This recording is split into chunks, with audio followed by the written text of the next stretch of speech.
everyone, and welcome back to lecture. Today we're going to focus on one of my favorite topics in this class, the sex offender registry. The reason why this is one of my favorite topics is because we finally get to see the intersectionality of law, meeting with social control, mixing with the human experience. The sex offender registry is a federally mandated program that each state is required to adopt in order to comply with federal legislation and in order to receive federal funding. That being said, each state is entirely different from one another, and instead of being completely federally comparable, others have decided to do kind of their own thing.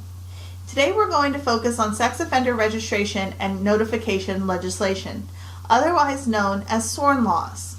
We will go through things in a general sense and talk about some of the more salient federal legislation surrounding the topic.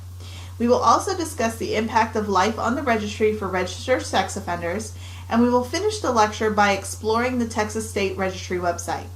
This lecture is going to be a little bit longer than some of your others because we will be going through the website, but I think it has the potential to be one of the more interesting ones that we've done so far. Let's go ahead and get started.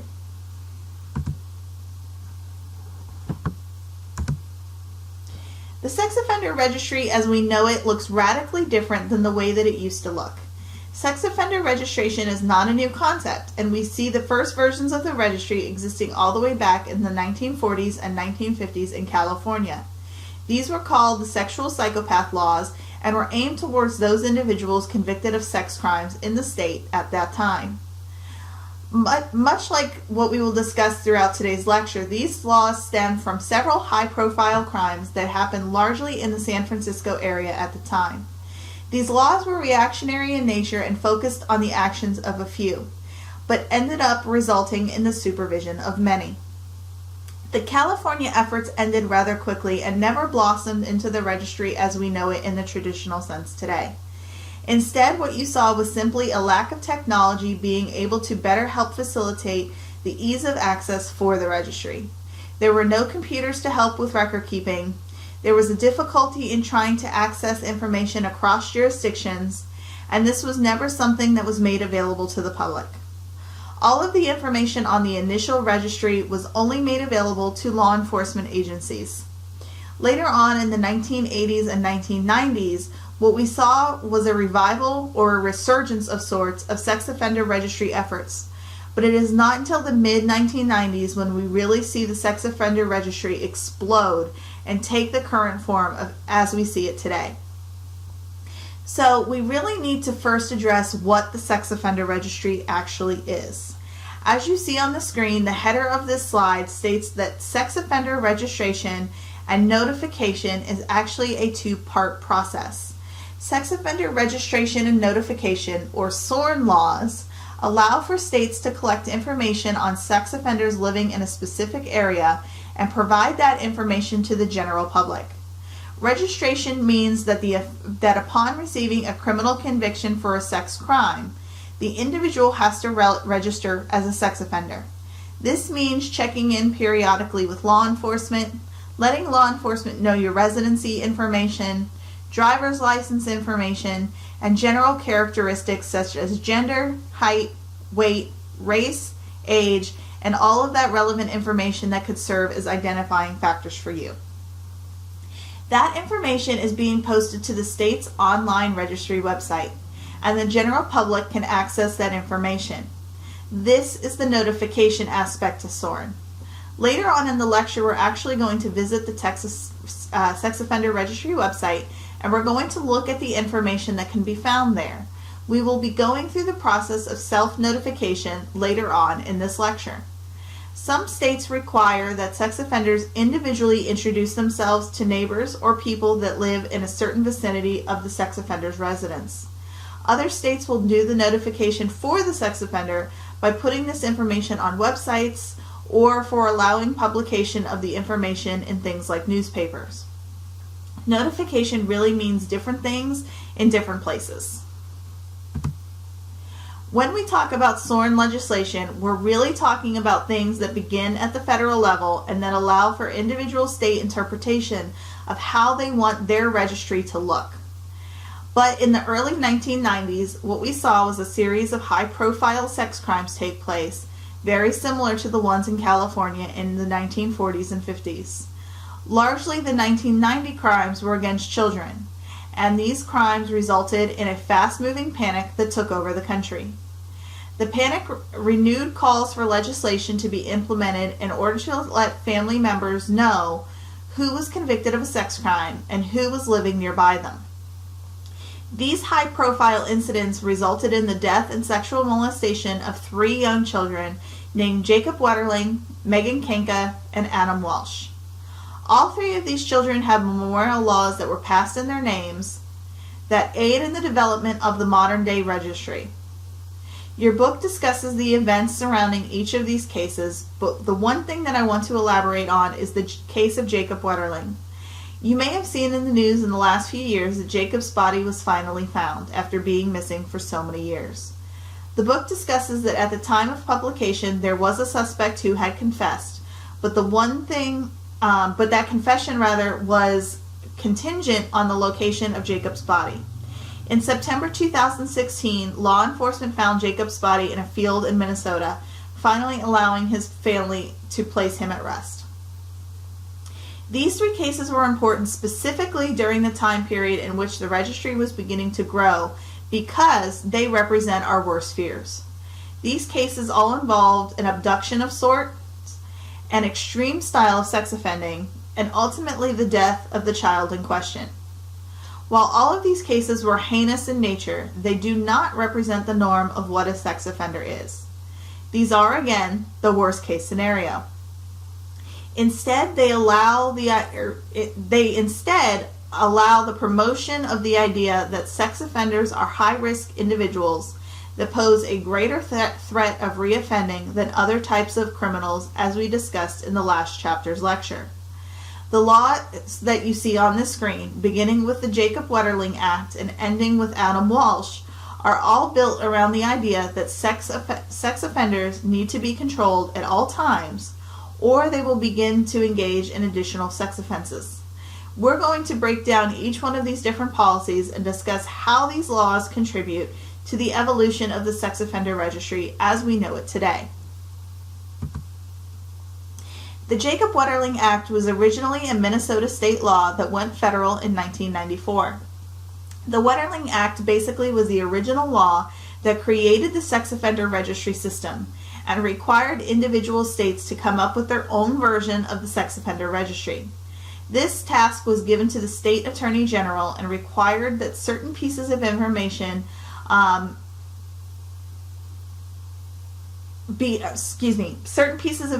be collected from the sex offenders themselves. At the time of the sex offender's conviction, the individual in question would be notified that they would be placed on the sex offender registry. This meant that first, the offender had to be informed that this was occurring. Second, that mandatory registration of the offender needed to take place. And then third, the sex offender's information had to be placed in the state depository for the registry. At this point in time, only law enforcement agencies had access to this information. If a community member wanted this information, they would specifically have to go ask law enforcement about a unique individual. There was no blanket information provided that you had complete and total access to like there is today. You had to file an information request about Mr. Smith, say, who lives 4 houses down from me. The Wetterling Act establishes the registry, but does not provide anything for community notification. The only thing that this law mandated was that the sex offender's information had to be accurate, verified by law enforcement agencies, and updated once a year. However, the Act did not address several things specifically regarding the registration of out-of-state offenders, juvenile offenders, federal offenders, or military offenders. So if you fell into one of these groups, then you did not have to register within a specific state at this time. The next law that we need to discuss, Megan's Law, originated in New Jersey and was passed federally in 1996. This law is going into the notification process. It's going to amend the notification process, rather, that was absent from the Jacob Wetterling Act. Now the information that we know about sex offenders is no longer going to remain exclusively with law enforcement agencies, but instead it becomes disseminated to the general public and allows community members to be able to take precautions or protect themselves against this perceived threat. Because it is 1996 and the internet is not yet a household item, notification originally takes a different form than we see today. Megan's Law basically gave authority to the state agencies to notify the public in any way that they felt was appropriate. So this might mean flyers were put in the mailboxes of certain neighbors. It could mean a publication of sorts in the newspaper that lists all of the sex offenders within a certain mile radius based on zip code.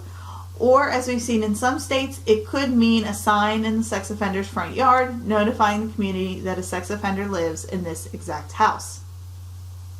But the whole purpose behind community notification is the illumination of sex offender confidentiality. This means that all of my personal information is out there in the community and for the world to see. So that eliminates some of my anonymity as a regular citizen who is trying to re-enter into my community post-conviction. There is a twofold goal that community notification structures are trying to undertake. First, that community members will become aware and notified about the presence of specific sex offenders within a neighborhood. And secondly, through that notification process, community members are going to have the ability to protect themselves against this potential threat, as I stated earlier. However, the flip side to this coin is that you are now providing personal information about a group of people that the general community distrusts and fears. So what we have seen over the last 20 or so years are specific cases in which community members decide that they're going to become vigilantes and take justice into their own hand and either harass the sex offender, physically assault the sex offender, create some sort of property damage to the individual's home, take efforts to get the individual fired from their job, and in some cases actually kill the sex offender. Really, we're talking about anything that is going to be disruptive to the individual's life as a form of retaliatory action for the initial sex crime. This, though, is not the basis or premise in which the sex offender registry is built on. However, you do see this retaliatory type of action happening in some cases. The Pam Lychner Act was actually the only one in our group to not be named after a child. Pam Lychner was an adult female at the time of her assault. She is also the only one to have survived her assault at the time. This act basically establishes a national database in which all state registries are now connected and allows for the information to be easily transferred back and forth between jurisdictions. It also allows for the movement of sex offenders across state borders, with reciprocity being offered for registration. This means that if a sex offender from Texas were to move to a different state, then that individual would have to register with whatever state they move to. Their sex offender status simply doesn't simply disappear because you have moved to a new location. The Lychner Act also increased the amount of time in which an individual would have to remain on the registry and included for the first time a lifetime registration provision for sexually violent predators. Even though there is technically a national registry that was established by this piece of legislation, we still operate by using the state registries independently from the national one. The national registry just serves as a holding tank of sorts for information, but individually, sex offenders are still required to register with law enforcement officials in their own state. Those are the individuals who are monitoring these offenders to make sure that they are complying with all of their registration requirements. Next up, we have the Campus Sex Crimes Prevention Act, and what this one does is it requires notification based on some connection to an institute of higher education. Basically, what this does is that it allows sex offenders to attend junior colleges and four-year universities. However, it also requires that individual to notify the school that they are a sex offender and that they are presently attending that university. It does not deny the offender the ability to get an education, but it does require the individual to notify the school's authorities that they are present. This applies if the sex offender is an employee of that institution, carries on a vocation that is associated with the school, or is an actual student of that institution. This law does not prohibit the sex offender from actually attending university on campus. This means that sex offenders are free to be on any college campus that they are associated with and does not restrict movement of that nature. The Act also allows for the institution to notify students and other employees about the sex offender's affiliation with that university. This is similar to all other community notification efforts that we have talked about so far. Next up, we have the Adam Walsh Act of 2006, and this is the big daddy of them all. Previous laws did their part to expand the sex offender registry at the state and federal level, but nothing has opened the door wider than the Adam Walsh Act. We're going to spend a bit of time going through this law and dissecting it, but but I need to start off by saying that the scope and the net widening of this law is so pronounced that it basically caused the registry system to explode and significantly increase the amount of people that were required to register. The federal government pushed through the Adam Walsh Act, but states were not ready at this time to implement all of the conditions of the Adam Walsh Act. At this point in time, many of them are still not ready to implement many of the conditions of the Adam Walsh Act, and it's been over a decade since it has gone into effect. The AWA was passed in an effort to try and standardize all state registry systems. The goal of the federal government was to expand the scope of the sex offender registry, but also to bring all states on board with a specific piece of legislation in order to make things uniform across all 50 states. The problem with this law, and we will talk about it in more detail later, is that for the amount of things that the federal government wanted to implement, states were not able to keep up with all of the changes. Many states did not have the money, resources, or manpower to be able to fully implement the AWA. The AWA thoroughly expanded the definition of what it means to be a sex offender. This means that more crimes are being caught under this umbrella term, and it also means that more individuals are having to go on the sex offender registry than have been in the past. It also provided a blueprint for civil commitment of sex offenders. I'm not going to go into a great amount of detail about civil commitment right now because we talk about it later on in the semester in greater detail. But basically, civil commitment is indefinite institutionalization of an individual without their consent. In this case, civil commitment typically applies to sexually violent predators only. The AWA also created a new set of sentencing enhancements and mandatory minimums for crimes committed at the federal level.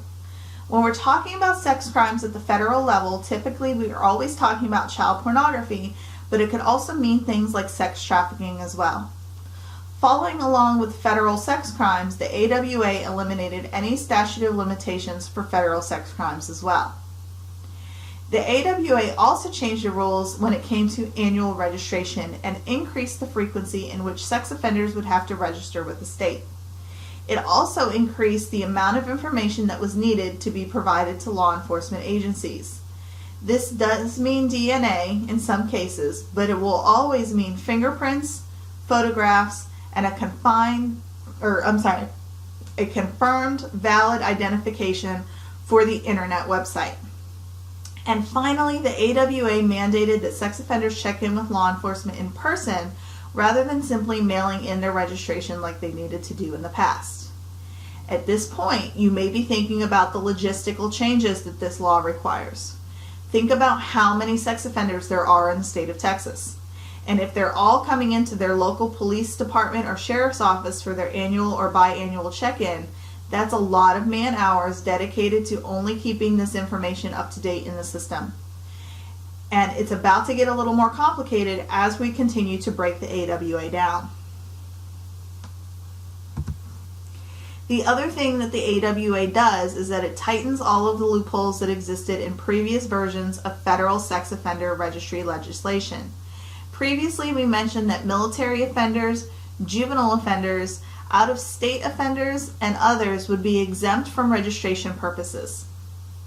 Now, all of those individuals, plus Native Americans, plus international sex offenders, are all going to be subjected to registration and notification efforts if they have been previously convicted of a sex crime. The one that is really hard to stomach is the juvenile sex offender part of this, because the Adam Walsh Act states that if the offender is 14 years of age or older at the time of the offense, then that individual could be subjected to registration for the remainder of their life. So think about this. Something that was originally geared towards adults, typically predatory individuals, is now going to be placed on someone who is 14 years old at the time of their crime. And for the rest of their life, they will be identified as a registered sex offender. This does not go away once you age out and you become an adult.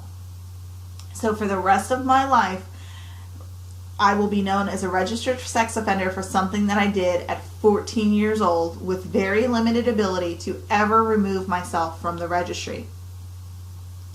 The Adam Walsh Act expanded the scope of registration so drastically that deceased individuals are still listed on state sex offender registry websites.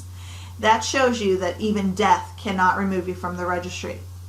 As I mentioned to you earlier, the statute of limitations for federal offenses was eliminated under the AWA, and what this does is that it opens the floodgates for people who now have to register when they committed offenses in the 1960s or 70s or 80s, when registration was never an option for these individuals. Later on, we're going to talk in greater detail about some of the legal challenges that surround the sex offender registry, but the Supreme Court has ruled that it is legal and constitutional for the AWA to place individuals on the registry that were never required to register before. And the reason that this does not violate ex post facto protections is that the sex offender registry has been identified as a civil action and safety mechanism compared to it being a criminal sanction. Ex post facto protections do not apply to civil actions. The Adam Walsh Act also increased the duration of registration. Previously, you may have only had to register for 10 years, but now under the AWA, the mandatory minimum in terms of registration is set at 15 years. Depending on what type of offender you are, you could be on the registry for life. Tier 1 offenders are required to register for 15 years, Tier 2 offenders are required to register for 25 years, and Tier 3 offenders are required to register for life. Based on this tier system, it also impacts how often you will have to go and get your residency and personal information verified by law enforcement. If you are a Tier 1 offender, you only have to go once a year.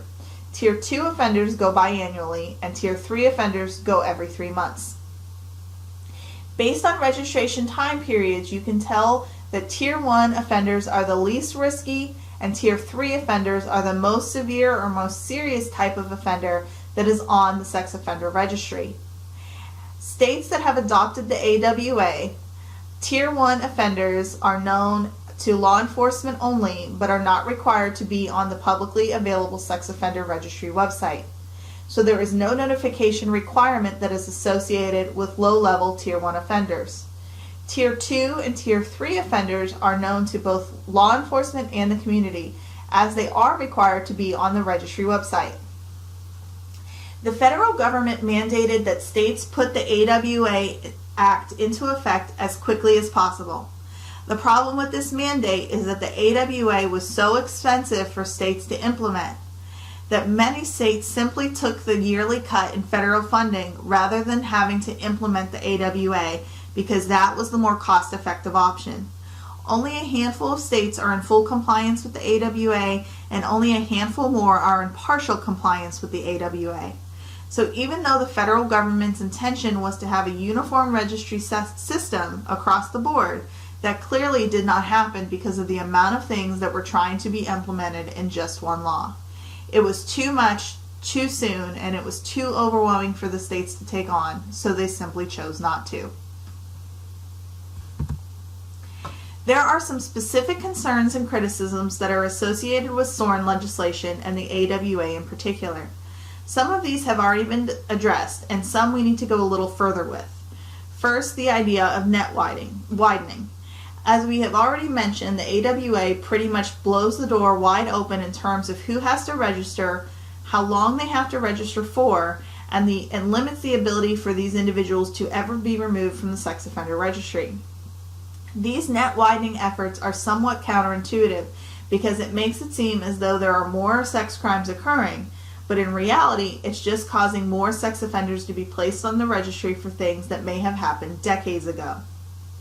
Next, vigilantism. The fear of vigilantism is pervasive for many sex offenders.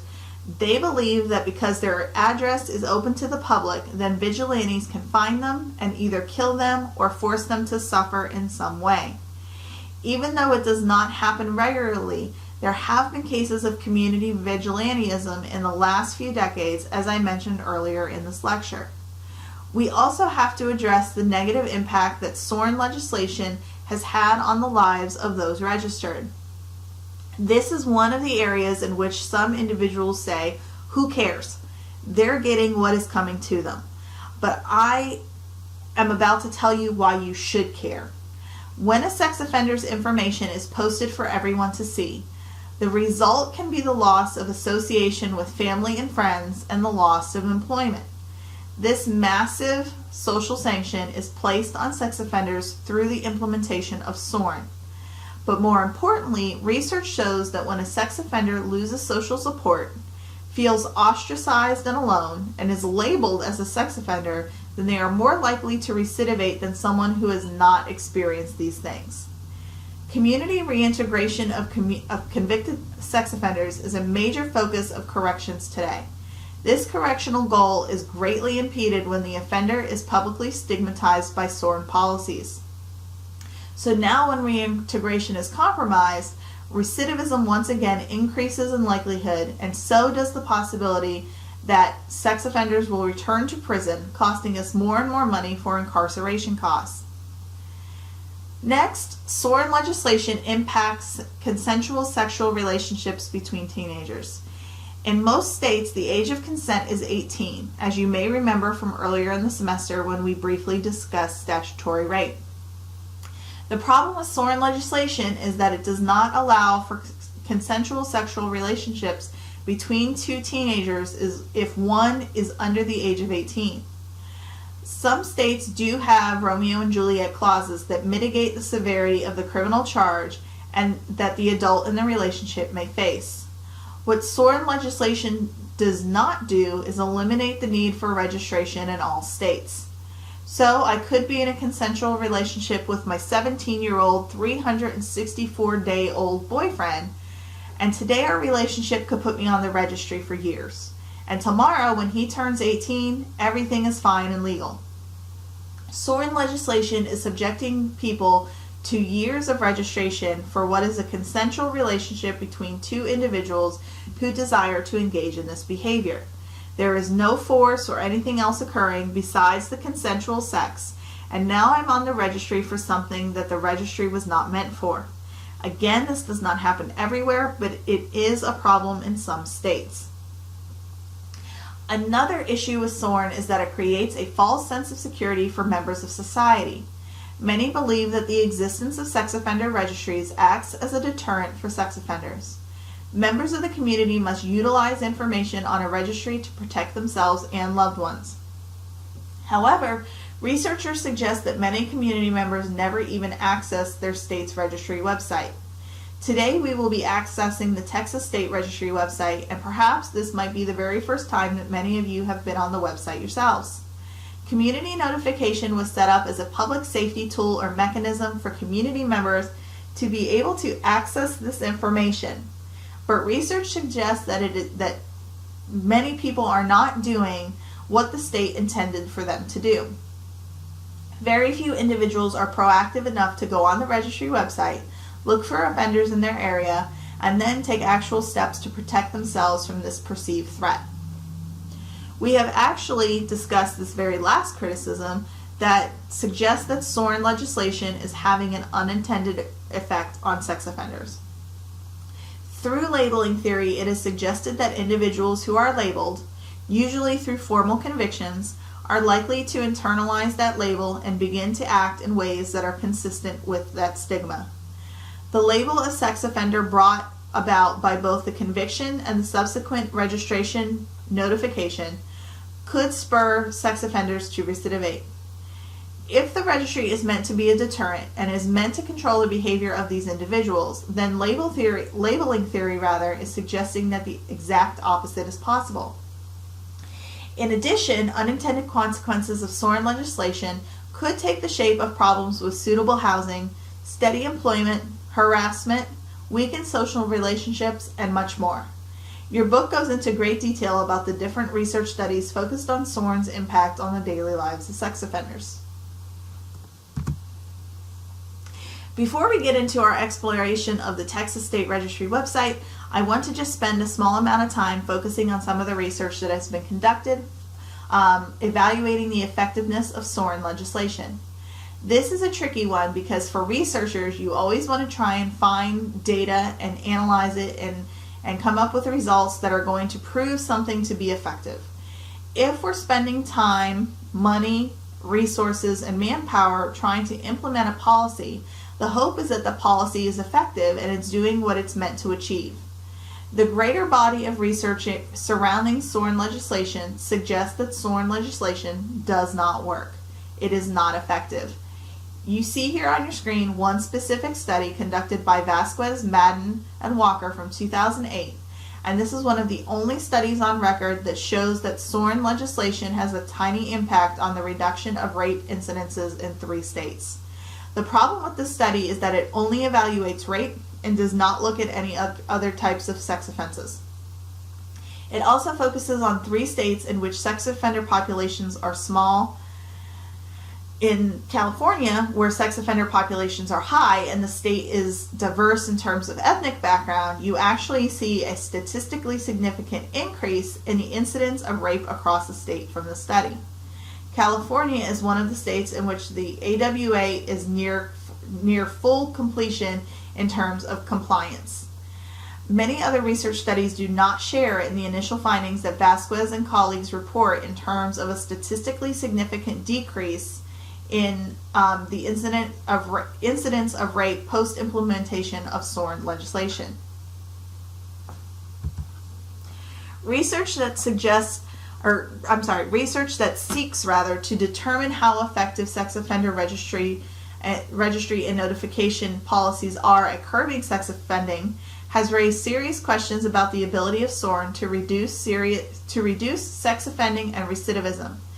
Numerous studies have evaluated the success of SORN policies, as I stated earlier, and the findings are grim in terms of effectiveness. If you want to evaluate the effectiveness of a policy, you need to examine it before and after its implementation.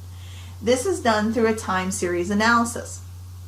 A time series analysis is the best way to gauge if the incidence of sex offending increases, decreases, or remains the same before and after a law goes into effect.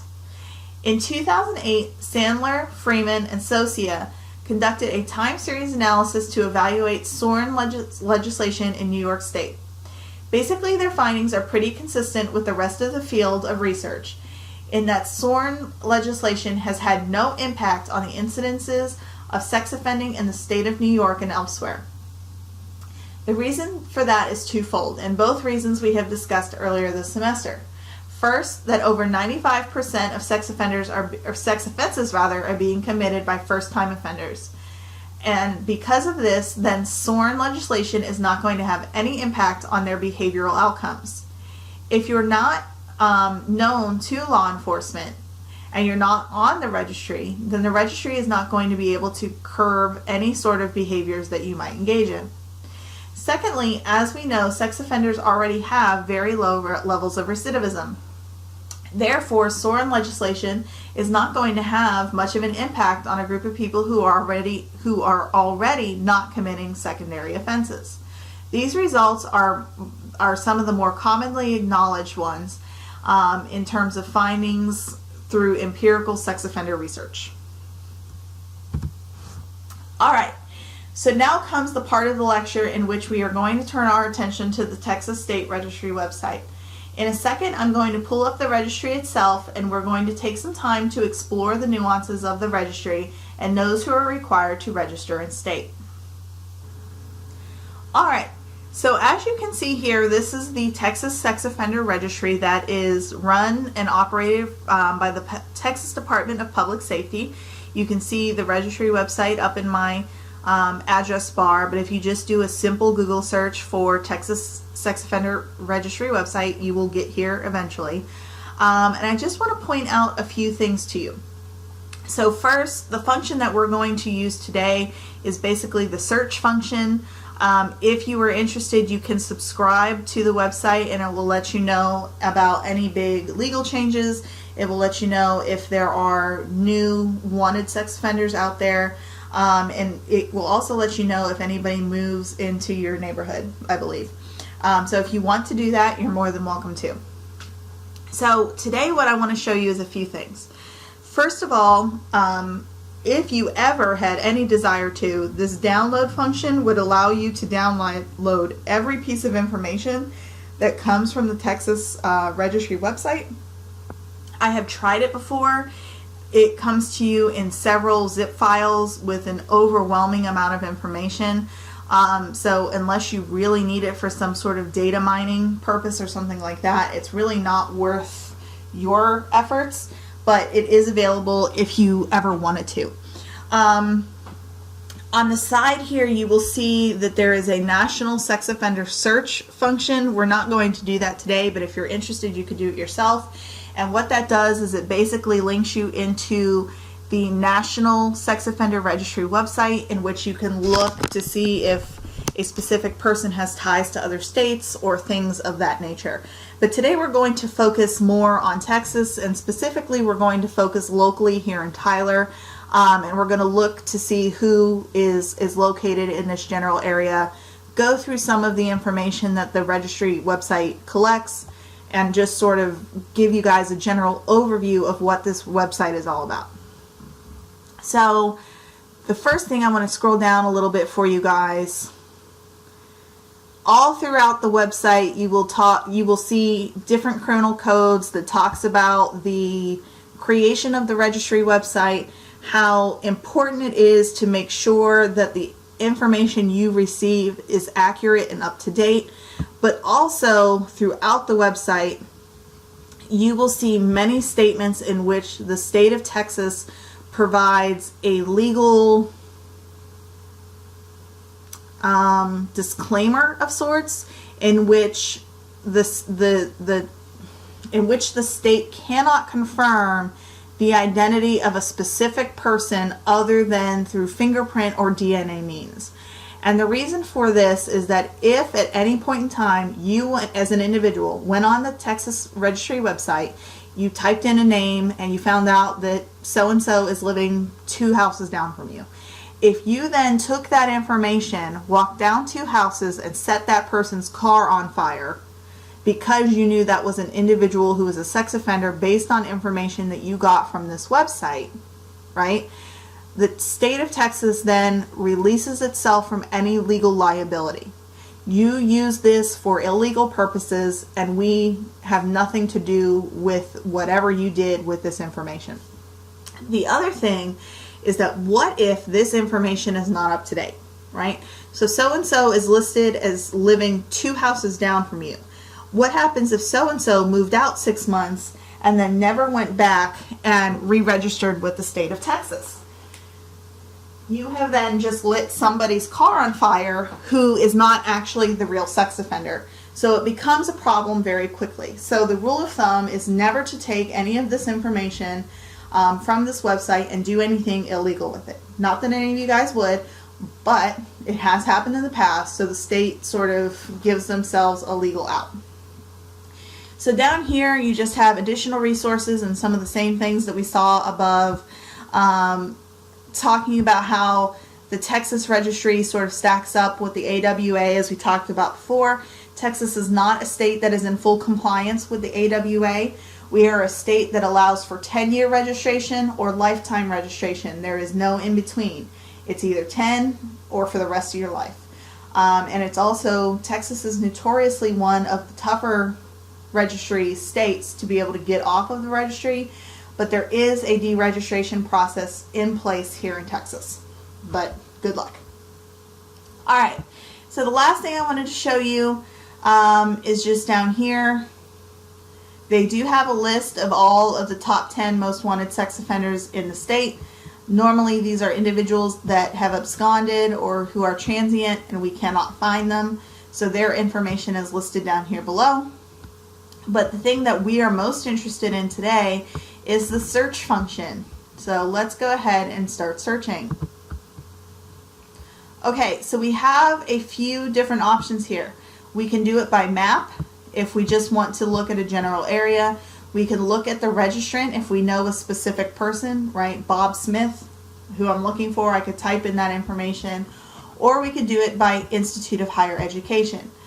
The University of Texas at Tyler is one of the institutes of higher education that we could search for. I was thinking about doing it for you guys. However, there is only one individual that pops up. And because I am not in the game of trying to single out anybody individually, especially if you might know that person or that person might be in my class, whatever it may be, or I might know that person, I'm not going to try and single out anybody individually, especially if we only have one sex offender who is registered or associated with the university. I'm going to leave that alone. But if you wanted to ever look that up, that is certainly your prerogative, because this is publicly available information. We could choose to map it by entering a location, but one of the things that I want to do with you guys is provide you the list. So if we go here to additional search, you can see here that we can search by a specific address. I could type in my home address, but I don't want you guys to know where I live. So what I'm going to do is I'm going to search by zip code, and I live in South Tyler. So if you happen to live nearby me, then you're going to be included in the search as well. We could also search by county. If you look up Smith County, over 500 sex offenders live in Smith County.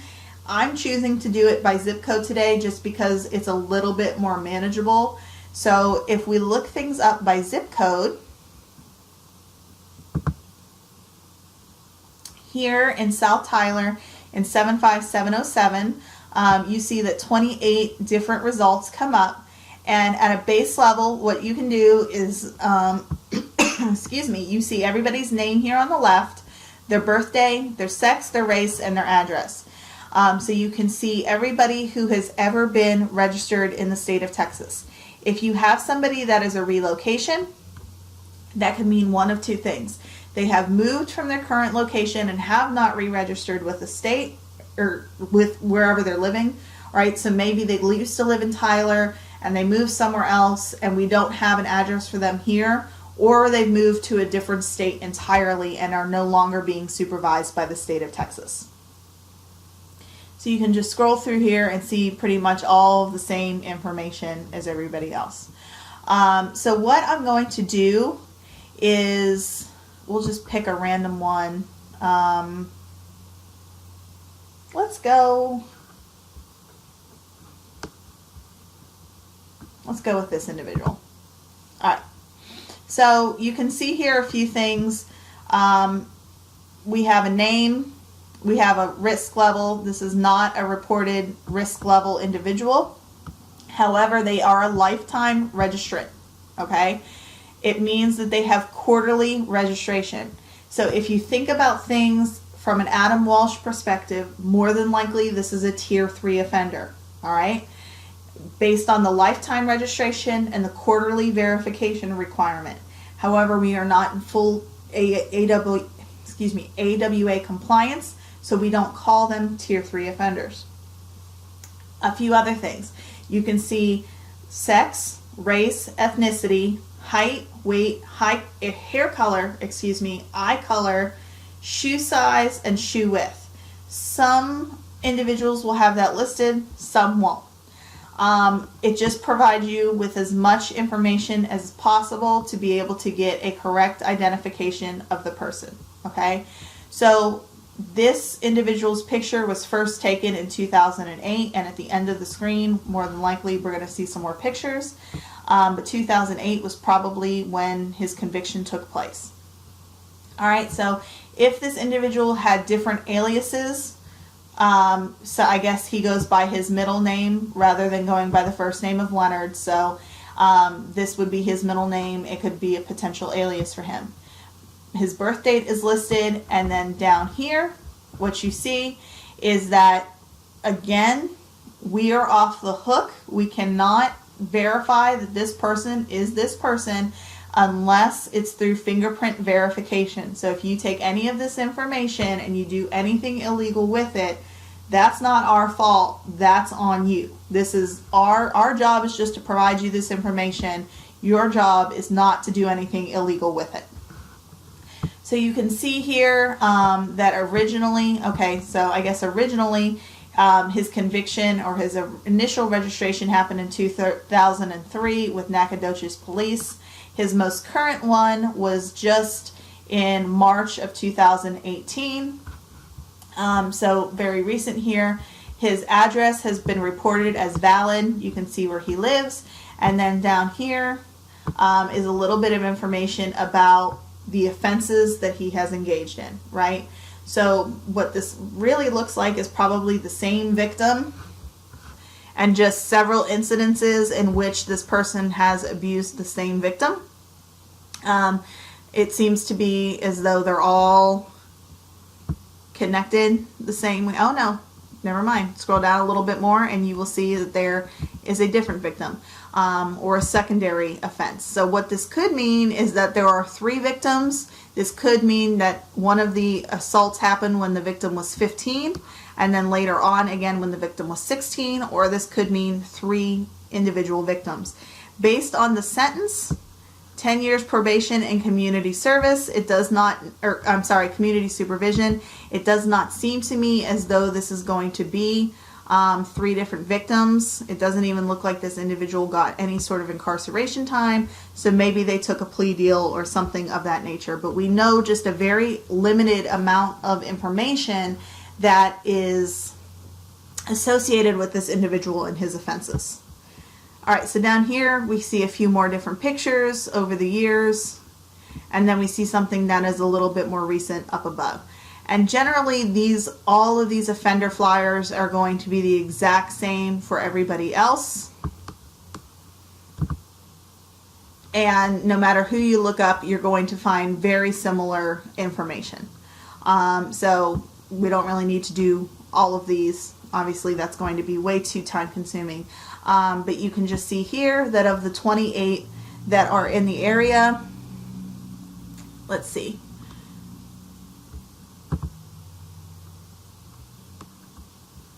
Okay, because I was just looking through here and not a lot of female names stood out to me. So 1, 2,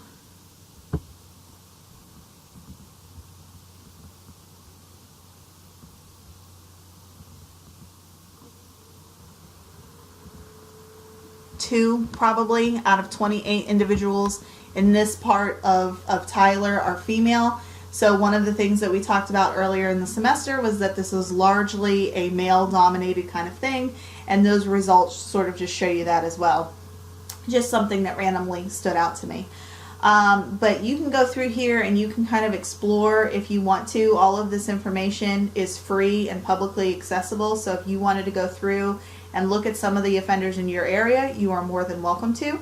But for the purposes of lecture, I just wanted to do a quick overview with you guys, and we'll get back into our PowerPoint.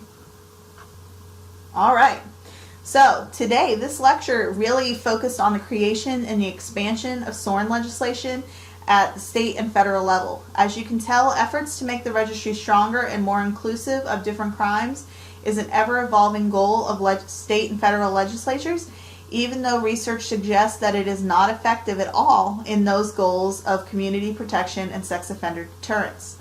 Today we took a little bit of time to explore the Texas Registry website, and it was a very brief sort of exploration, just so you could sort of see a real registry in action. But as I said to you earlier, please feel free to explore more if you're interested in it. If not, then I hope you enjoyed that part. Some of the information, as you could tell on the website, can get really detailed to the point of shoe size, eye color, things like that. But this is just really one part of the legal requirements that surround many sex offenders post-conviction. So next time what we're going to do is we're going to spend some time focusing specifically on residency restrictions and where sex offenders are allowed to live. Like always, we'll focus on some of the problems that are associated with these policies as well. Thank you for your time and attention today, everyone, and I will see you back here next time when we focus on Chapter 12's lecture. Thanks, everyone. Bye.